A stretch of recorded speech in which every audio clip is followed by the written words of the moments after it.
historical trading centers to which the late Louis Armstrong, the great jazz player, traced his ancestry.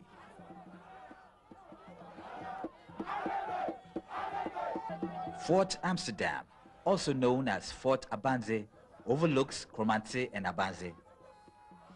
This was one of the trading stations of the Dutch and the English. The people of Kromanse, Abanze are mourning. They mourn, yet they are in high spirits.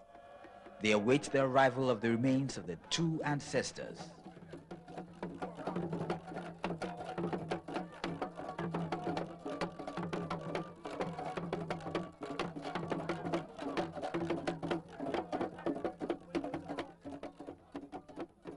The Asafo warriors carry aloft the remains of two of their own. What else are they but warriors? Even in a strange land, the irrepressible, defiant, and resistant spirit of the Asafo warriors was manifest in the uprising and struggles of the enslaved for freedom. The symbolic return to the castle is about to begin aboard dugout canoes. Today, the ancestors will return to the Cape Coast Castle, that dreadful dungeon of anguish and pain, of darkness and lost hope. Today, those dreadful doors of no return will be opened wide to a royal welcome for Crystal and John Carson.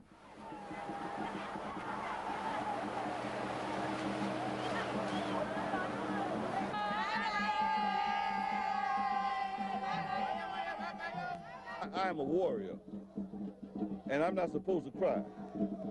But I'm so moved that every once in a while I gotta walk off to my side because I never thought it would become like this. I'm so proud of being an African and being here that I can't even describe it. I am really, really overwhelmed. Cape Coast, traditionally known as Ogwa, was one of the earliest towns along the coast to receive European adventurers and traders.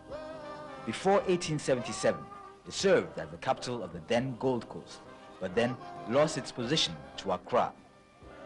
Today, as the capital of the central region, Cape Coast still abounds in buildings and structures left over by the colonial legacy.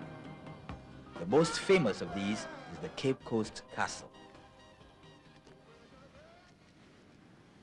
The Cape Coast Castle started as a lodge put up by the Portuguese about 200 yards from the coast.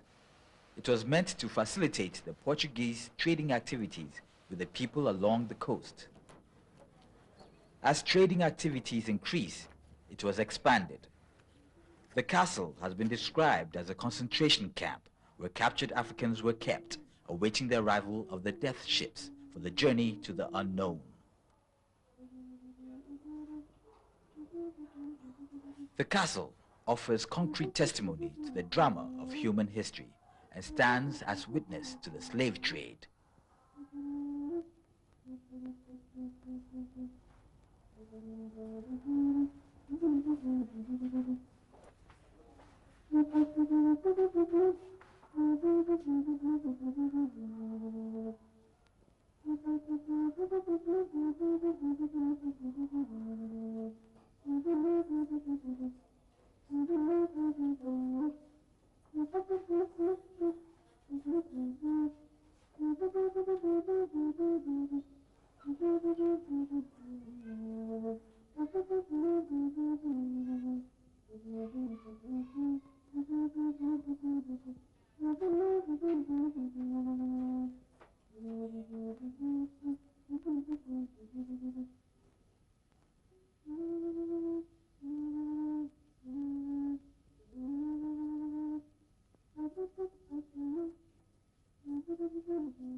A very significant and symbolic part of the castle is the door of no return.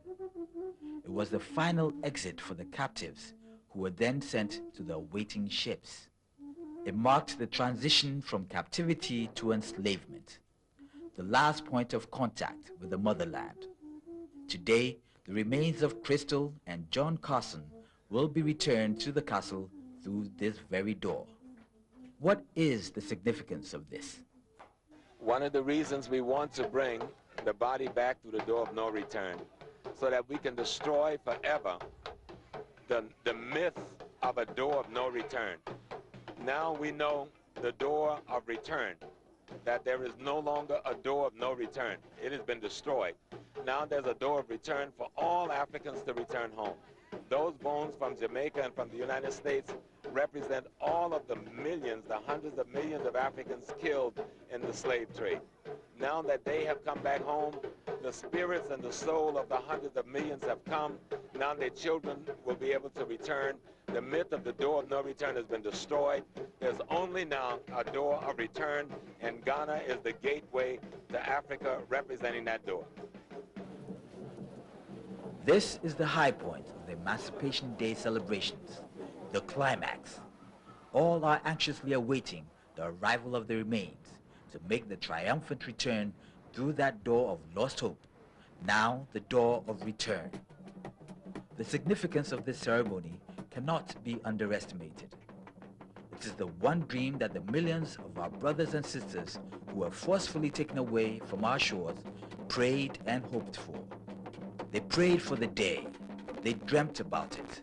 They sang about it in their Negro spirituals. The day when the sweet chariots will come and take them back home.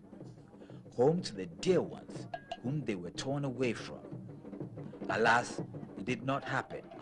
They died with unfulfilled dreams of returning to the motherland. They died with broken hearts. But today, the children